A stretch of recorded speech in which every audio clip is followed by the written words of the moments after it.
Purse work. आज हम देखने वाले हैं history of modern Europe paper second का previous year question paper. So friends let's begin.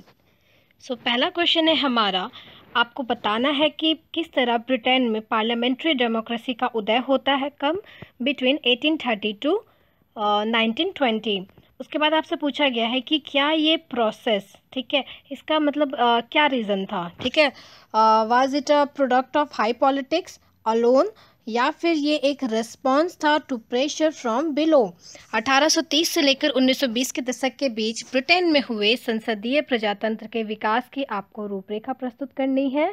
और क्या यह प्रक्रिया उच्च स्तरीय राजनीति का परिणाम थी या फिर नीचे से आने वाली दबाव के प्रति प्रक्रिया थी, इसका क्या रीज़न था, आपको ये बताना है। हमारा नेक्स्ट क्वेश्चन है फ्रेंड्स। नेक्स्ट क्वेश्चन जो है वो जनरली आपका मार्क्सिस्ट और सोशलिज्म पे ही होता है। Question number 2, assess the significance of Marxist thought in European socialism up to the First World War. प्रथम विश्व युद्ध तक यूरोपीय समाजवाद पर मार्क्सवादी विचारधारा के महत्व का मूल्यांकन कीजिए। मार्क्स फ्रेंड बहुत बहुत इंपॉर्टेंट है, चाहे आप यूरोप पढ़ रहे हो या इंडिया का पेपर पढ़ रहे हो या आप सोशियोलॉजी भी इनफैक्ट अगर पढ़ रहे हो, बहुत इंपॉर्टेंट है, तो मार्क्स आप ज़रूर पढ़ के जाना। आपको यहाँ पे ऑप्शन भी मिला हुआ है, examine the principal strands of European socialism in the first half of the 19th century. 19वीं शताब्दी के पूर्वार्ध में यूरोपीय समाजवाद की प्रमुख धाराओं का परीक्षण कीजिए। आपको ऑप्शन मिला हुआ फ्रेंड्स, बट दोनों क्वेश्चन आपका सोशलिज्म पे ही है। नेक्स्ट क्वेश्चन जो है हमारा question number 3, what were the factors responsible for the collapse of tsarist regime in Russia in 1917। 1917 में रूस में ज़ारशाही के पतन के लिए कौन से कारक उत्तरदायी थे, है ना, क्यों इसका फॉल हुआ था, ज़ारिस्ट जो रशिया था उसका आपको वहाँ पर रीजंस बताने हैं। फ्रेंड्स मैंने मॉडर्न यूरोप पेपर 2 का और भी प्रीवियस क्वेश्चन पेपर अपलोड कर रखा है, आपको वो हमारे प्लेलिस्ट पर मिल जाएगा, सो वो आप ज़रूर चेक करना। और उसके साथ ही आपको और भी अदर प्रीवियस ईयर के क्वेश्चन पेपर मिल जाएंगे, लाइक इंडिया का हिस्ट्री, अमेरिका का हिस्ट्री, यूरोप तो होंगे हमारा, एशिया वगैरह, मतलब हिस्ट्री के लगभग सारे जितने भी सब्जेक्ट्स उन सबके प्रीवियस ईयर क्वेश्चन पेपर आपको मिल जाएंगे। तो आप प्लेलिस्ट को ज़रूर चेक करना फ्रेंड्स। और साथ ही आपको इस चैनल पे मिलेंगे नोट्स, जी हाँ फ्रेंड्स, आपको यहाँ नोट्स भी मिलेंगे, तो आप चैनल को सब्सक्राइब ज़रूर कर लें। नेक्स्ट क्वेश्चन है हमारा, what do you understand by the term imperialism, how has it been explain by various theories. Now साम्राज्यवाद से आप क्या समझते हैं, विभिन्न सिद्धांतवादियों ने इसे किस प्रकार व्याख्यायित किया है। इम्पीरियलिज्म पे भी एक क्वेश्चन डेफिनेटली आता है फ्रेंड्स। एंड फ्रेंड्स आप अगर आप क्वेश्चन पेपर का एनालिसिस करोगे, अगर और भी क्वेश्चन पेपर का, तो आप ये फाइंड करोगे कि पहला क्वेश्चन आपका ब्रिटेन की डेमोक्रेसी पे आता है ना। जो आपका ये जो फोर्थ क्वेश्चन है ये आपका इम्पीरियलिज्म पे ही रहता है। सेकंड क्वेश्चन आपका सोशलिज्म पे रहता है। थर्ड क्वेश्चन आपका ज़ारिस्ट रशिया पे रहता है। तो ये सारा आइडिया आपको मिलता है क्वेश्चन पेपर के एनालिसिस करने से फ्रेंड्स। सो इसलिए चैनल को सब्सक्राइब ज़रूर कर ले फ्रेंड्स, क्योंकि इस चैनल पे आपको मिलेंगे ढेरों क्वेश्चन पेपर और साथ ही नोट्स भी। एंड फ्रेंड्स अगर आप किसी टॉपिक पर नोट्स चाहिए तो आप वो भी हमें कमेंट करके बता सकते हैं। नेक्स्ट क्वेश्चन है हमारा, how have different historians accounted for the outbreak of first World war. विभिन्न इतिहासकारों ने प्रथम विश्व युद्ध के शुरुआत की व्याख्या किन रूपों में की है। सो फ्रेंड्स यहाँ पे आपको फर्स्ट वर्ल्ड वॉर तो पूछा है, पर साथ में आपका हिस्टोरियंस भी जोड़ दिया है। तो अगर आपको इस पे बहुत सारे हिस्टोरियंस के नाम पता है, उनके कोटेशंस पता है, आप तभी इसको अटेम्प्ट करो, अदरवाइज इसको अटेम्प्ट मत कीजिए फ्रेंड्स, क्योंकि यहाँ क्वेश्चन में डायरेक्ट हिस्टोरियंस लिखा हुआ है, you have to quote it down. So हमारा नेक्स्ट क्वेश्चन है question number 6, fascism and Nazism was the extreme reaction to the post-war political, social and national crisis।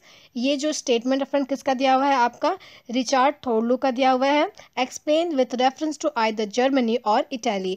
ये जो आपको स्टेटमेंट दिया हुआ फ्रेंड्स, आपको ये एक्सप्लेन करना है in the context of what, या तो आप जर्मनी के कंटेक्स्ट में या फिर इटली के कंटेक्स्ट में।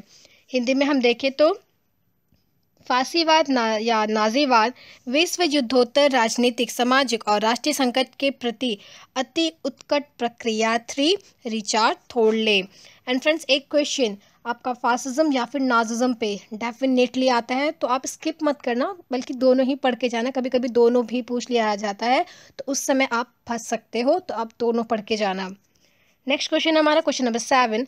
एंड फ्रेंड्स, इफ़ अगर आपकी इस वीडियो से ज़रा भी हेल्प हो रही है फ्रेंड्स, तो वीडियो को लाइक करना बिल्कुल भी ना भूले एंड चैनल को सब्सक्राइब कर ले, क्योंकि ये channel specially BA history and MA history के बच्चों के लिए स्टार्ट किया गया है। सो क्वेश्चन नंबर 7 है, the romantic movement was a reaction against the dominant ideas of enlightenment, explain. स्वच्छंदवाद प्रबोधनवाद के प्रमुख विचारों के प्रति प्रक्रिया थी। आपको इसकी विवेचना करनी है, व्याख्या करनी है। फ्रेंड्स, एक क्वेश्चन आपका कल्चर पे डेफिनेटली आता है। एंड फ्रेंड्स, अभी दिल्ली यूनिवर्सिटी में जो बुक चलती है आपकी मॉडर्न यूरोप की, वो है दिवेश विजय की, हिंदी में आती है। एंड फ्रेंड्स, वो मेरे प्रोफेसर थे, हमने उनसे ही पढ़ा है ये पेपर। सो फ्रेंड्स, आप मेरे जो नोट्स है जो मैंने डाल रखे हैं, आप उस पर पूरी तरह रिलाई कर सकते हो यूरोप के, क्योंकि वो सब उनके द्वारा चेक भी की गई है। सो हम नेक्स्ट देखते हैं। आपको इस क्वेश्चन में भी ऑप्शन मिल रहा है, Darwin's theory of evolution had revolutionary consequences in areas other than science too, explain. Darwin के क्रमिक विकास के सिद्धांत ने विज्ञान के अलावा अन्य क्षेत्रों को भी क्रांतिकारी रूप से प्रभावित किया। आपको इसकी व्याख्या करनी है। तो फ्रेंड्स, डार्विन का जो थ्योरी था, है ना, तो वहाँ पे बोल रहा है, मतलब selection of the survival of the fittest वगैरह ये सब जो थी, तो इसने सिर्फ साइंस को ही नहीं, इसमें इवोल्यूशन लाया, रिवोल्यूशन लाया, साइंस में ही नहीं बल्कि अदर सब्जेक्ट्स में भी लाया। ऑब्वियसली लाया होगा, तभी तो हम ये डार्विन की थ्योरी अभी अब हिस्ट्री में पढ़ रहे हैं। तो वही चीज़ आपको यहाँ एक्सप्लेन करनी है कि सिर्फ साइंस ही नहीं, इसने अदर एरियाज में भी एक रिवोल्यूशनरी चेंजेस लाया। तो हमारा नेक्स्ट क्वेश्चन है फ्रेंड्स, क्वेश्चन नंबर 8। आपको शॉर्ट नोट लिखने हैं किन्हीं भी दो पर। पहला है आपका फूड रायोट्स यानी कि खदानियान दंगे। सेकंड है आपका इमांसिपेशन ऑफ सर्व्स यानी कृषि दासों की मुक्ति। सी है आपका ग्रेट डिप्रेशन यानी महामंदी। ये बहुत इंपॉर्टेंट है फ्रेंड्स, ये हर ईयर आपका लगभग ये शॉर्ट नोट में आता ही आता है। एंड डी है आपका emergence of public sphere and mass media in 19th century Europe. 19वीं शताब्दी में के यूरोप में जन क्षेत्र और जन संचार का प्रादुर्भाव। नेक्स्ट है आपका E realism in art and literature, कला साहित्य में यथार्थवाद। तो ये क्वेश्चन फ्रेंड्स आपका कल्चर वाला जो चैप्टर है लास्ट में जो रहता है उस पे है। एफ है आपका फ्रॉइड, इस पर आपको शॉर्ट नोट लिखना है। इनमें से दोस्तों आपको किन्हीं भी बस दो पर ही शॉर्ट नोट लिखने हैं।